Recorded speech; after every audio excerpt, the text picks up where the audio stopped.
Lunch ಮೀಟಿಂಗಿಗೆ ಇನ್ನೇನು ಕೆಲವೇ ಗಂಟೆಗಳು ಬಾಕಿ. ಸಂಜೆ ಪ್ರೈವೇಟ್ ಹೋಟೆಲ್ನಲ್ಲಿ ಶಾಸಕರಿಗೆ ಔತಣಕೂಟ.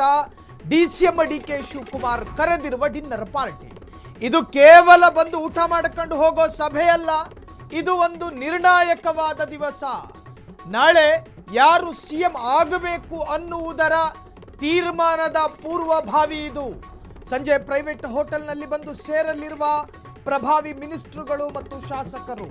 ಡಿಸಿಎಂ ಡಿಕೆ ಶಿವಕುಮಾರ್ ಕರೆದಿರುವ ಔತಣಕೂಟ ಕಾಂಗ್ರೆಸ್ ಶಾಸಕರು, ಸಚಿವರು, ಸಿಎಂ ಸಿದ್ದರಾಮಯ್ಯರು ಕೂಡ ಭಾಗಿಯಾಗ್ತಾರೆ.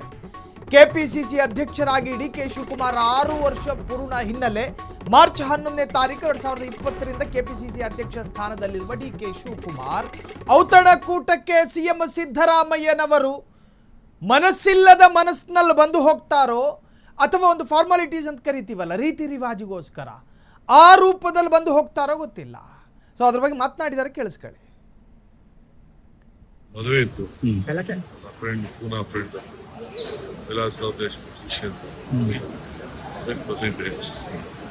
ಇವತ್ತು ಅಸ್ಸಾಂ ಅಧ್ಯಕ್ಷರು ಎಲ್ಲ ಏನೋ ಮೀಟಿಂಗ್ ಇದೆ. ಈಗ ಕಾಂಗ್ರೆಸ್ ಆಫೀಸ್ ಹೋಗ್ತಾ ಇದ್ದೀನಿ. ಯಾರನ್ನ ಪಕ್ಷ ಸೇರಿಸ್ಕೊಳ್ತು ಒಂದು ಕಾರ್ಯಕ್ರಮ ಇದೆ. ಏನಾದ್ರು ಕಾಂಗ್ರೆಸ್ ಮಾಡಿದ್ದೀನಿ. ಬಂದ್ಮೇಲೆ ಇವಾಗ ಕೆಲಸ ಮಾಡ್ಬೇಕಲ್ಲ. ಕೆಪಿಸಿಸಿ ಅಧ್ಯಕ್ಷರಾಗಿ ಹೌದು, ನಾಳೆ 6 ವರ್ಷ ಆಗಿದೆ. ಶಿವಕುಮಾರ್ ಮಾತನಾಡ್ತಾ ಇದ್ರು. ಅವರ ಭಾವ ಭಿತ್ತಿಯಲ್ಲಿ ಏನೋ ಒಂದು ತರಹದ ಮಂದಹಾಸ. ಇವತ್ತು ನೋಡಿ, ಮದುವೆ ಮನೆಗೆ ಯಾರು ಬಂದ್ರು ಅನ್ನೋದು ಮುಖ್ಯ ಆಗೋದಿಲ್ಲ, ಅಕ್ಷತೆ ಕಾಳು ಹಾಕೋದಕ್ಕೆ ಯಾರ್ಯಾರು ಇದ್ರು ಅನ್ನೋದು ಮುಖ್ಯ. ಇದು ಕೇವಲ ಒಂದು ಔತಣಕೂಟ ಸಭೆಯಲ್ಲ, ಇದು ಶಕ್ತಿ ಪ್ರದರ್ಶನ. ಕಾಂಗ್ರೆಸ್ ಶಾಸಕರು ಮತ್ತು ಸಚಿವರು, ಸಿಎಂ ಸಿದ್ದರಾಮಯ್ಯರು ಕೂಡ ಭಾಗಿಯಾಗ್ತಾರೆ. ಇದು ಕೆಪಿಸಿಸಿ ಸಾರಥಿ ಡಿಕೆ ಅವರ 6 ವರ್ಷ ಪೂರ್ಣಗೊಂಡ ಹಿನ್ನೆಲೆ ಅಂತ ಹೇಳಲಾಗುತ್ತೆ. ಇನ್ನು ಅಧ್ಯಕ್ಷರಾಗಿ ಡಿಕೆ ಶಿವಕುಮಾರ್ ಅವರು ಮಾಡಿರತಕ್ಕಂತಹ ಸಾಧನೆಯೂ ಕೂಡ ಈಗಾಗಲೇ ಚರ್ಚೆ ಆಗ್ತಾ ಇದೆ. 2018ರ ವಿಧಾನಸಭಾ ಚುನಾವಣೆ, ಅದರಲ್ಲೂ ಕೂಡ 2019ರ ಲೋಕಸಭಾ ಚುನಾವಣೆಯಲ್ಲಿ ಪಕ್ಷದ ಕಳಪೆ ಸಾಧನೆ, ಇದು ವಿಪಕ್ಷದವರ ಎಡೆಯಲ್ಲಿ ಚರ್ಚೆ ಆಗ್ತಾ ಇರುವಂತಹ ವಿಚಾರ. ಇಂತಹ ಸಂಕಷ್ಟಮಯ ಸ್ಥಿತಿಯಲ್ಲಿ ಪಕ್ಷದ ರಾಜ್ಯಾಧ್ಯಕ್ಷರಾಗಿದ್ದು ಡಿಕೆ ಶಿವಕುಮಾರ್ ಅವರು, ಸ್ಥಾನದ ಮಹತ್ವದ ಹೊಣೆ ಹೊತ್ತ ಡಿಕೆ ಶಿವಕುಮಾರ್ ಅಂದರೆ 2018, 2019 ಈ ವರ್ಷದ ಎಡೆಯಲ್ಲಿ ಕಾಂಗ್ರೆಸ್ ಪಕ್ಷಕ್ಕೆ ಅತಿದೊಡ್ಡ ಸಾಹಸದ ಸಂದರ್ಭ ಆಗಿತ್ತು. ಇನ್ನೇನು ಎಲೆಕ್ಷನ್ ಬರ್ತಾ ಇದೆ. ಸೊ ಆ ಸಂದರ್ಭದಲ್ಲಿ ರಾಜ್ಯದ ಅಧ್ಯಕ್ಷರು ಯಾರಾಗಬೇಕು ಅನ್ನೋ ಬಹುದೊಡ್ಡ ಚರ್ಚೆ. ಎಸ್, ಈ ಬಗ್ಗೆ ಹೆಚ್ಚಿನ ಡೀಟೇಲ್ಸ್ ಕೊಡೋದಕ್ಕೆ ನಮ್ಮ ಮಾರುತಿ ಈಗ ಪೊಲಿಟಿಕಲ್ ರಿಪೋರ್ಟರ್ ಫೋನ್ ಸಂಪರ್ಕದಲ್ಲಿ. ಮಾರುತಿ, ಇವತ್ತು ಡಿನ್ನರ್ ಸಭೆ ಆಗುತ್ತೆ. ಆ ಡಿನ್ನರ್ ಸಭೆಗೆ ಯಾರ್ಯಾರು ಬರ್ತಾರೆ ಅನ್ನೋದು ಅದು ಬೇರೆನೇ ಕುತೂಹಲ. ಇದರೆಲ್ಲದರ ಮಧ್ಯೆ ಡಿ ಕೆ ಶಿವಕುಮಾರ್ ಅವರ ಉತ್ಸಾಹಭರಿತವಾದಂತಹ ಸ್ಟೇಟ್ಮೆಂಟ್, ಇದನ್ನೆಲ್ಲ ಗಮನಿಸ್ತಾ ಇದ್ರೆ ಎಲ್ಲೋ ಒಂದು ಕಡೆ ಡಿ ಕೆ ಶಿವಕುಮಾರ್ ಅವರಿಗೆ ಮುಂಚೆನೆ ಭರವಸೆ ಸಿಕ್ಕದಂಗೆ ಆಗಿದೆಯಾ ಏನು?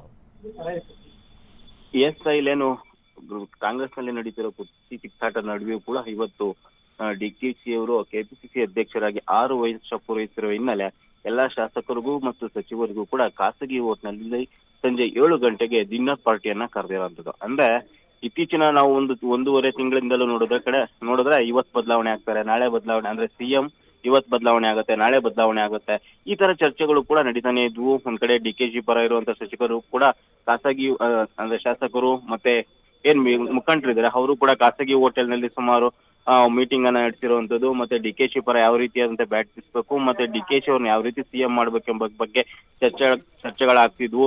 ಮತ್ತೆ ಅದೇ ರೀತಿ ಸಿದ್ದರಾಮಯ್ಯ ಪರ ಇರುವಂತರು ಕೂಡ ಯಾವುದೇ ಕಾರಣಕ್ಕೂ ಸಿಎಂ ಬದಲಾವಣೆ ಆಗಲ್ಲ, 5 ವರ್ಷಗಳ ಕಾಲ ಪೂರೈಸ್ತಾರೆ ಅಂತ ಕೂಡ ಚರ್ಚೆಗಳ ಆಗ್ತಿದ್ವು. ಇದರ ನಡುವೆ ನಿನ್ನೆ ಸಿಎಂ ಅವರು ಕೂಡ ಶಾಸಕರಿಗೆ ಕಾರ್ಯಾಗಾರ ಎಂಬ ನಿಟ್ಟಿನಲ್ಲಿ ಕೂಡ ಎಲ್ಲರಿಗೂ ಕೂಡ ಒಂದು ಡಿನ್ನರ್ ಪಾರ್ಟಿಯನ್ನ ಕೂಡ ಆಯೋಜನೆ ಮಾಡಿದ್ರು.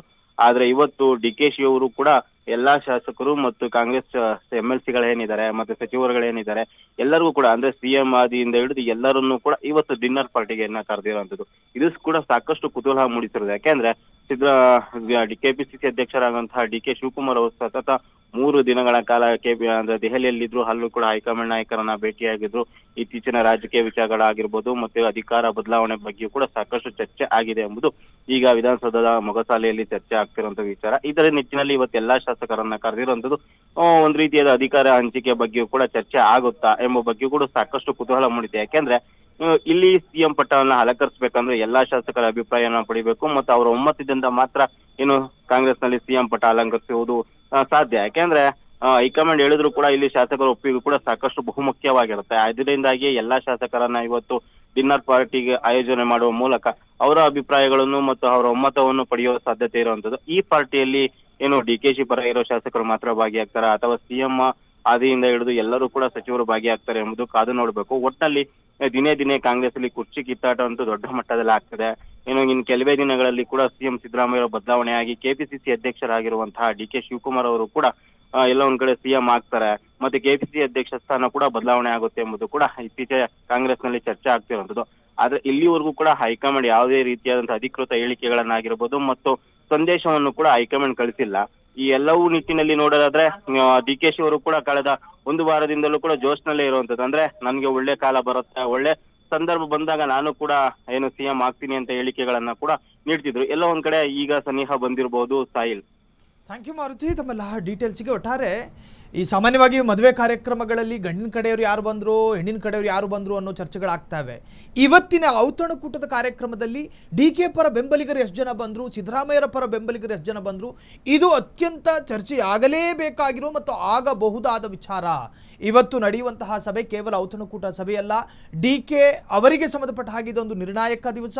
ಡಿಕೆ ಶಿವಕುಮಾರ್ಗೆ ಸಂಬಂಧಪಟ್ಟ ಹಾಗೆ ನಾಳೆಯ ಭವಿಷ್ಯದ ಒಂದು ವೇದಿಕೆಯಾಗಿಯೂ ಕೂಡ ಇವತ್ತಿನ ಔತಣಕೂಟ ಮಾರ್ಪಡಲಿದೆ ಎನ್ನುವಂತಹ ರೀತಿಯಲ್ಲಿ ರಾಜ್ಯ ರಾಜಕಾರಣದಲ್ಲಿ ಚರ್ಚೆಗೆ ಕಾರಣವಾಗಿದೆ. ಕ್ಷಣ ಕ್ಷಣದ ಸುದ್ದಿಗಳಿಗಾಗಿ ಫ್ರೀಡಂ ಟಿವಿ ಸಬ್ಸ್ಕ್ರೈಬ್ ಮಾಡಿ, ಲೈಕ್ ಮಾಡಿ ಹಾಗೂ ಫಾಲೋ ಮಾಡಿ. ಹೊಸ ಸುದ್ದಿಗಳ ನೋಟಿಫಿಕೇಶನ್ಗಾಗಿ ಬೆಲ್ ಐಕಾನ್ ಮೇಲೆ ಕ್ಲಿಕ್ ಮಾಡಿ.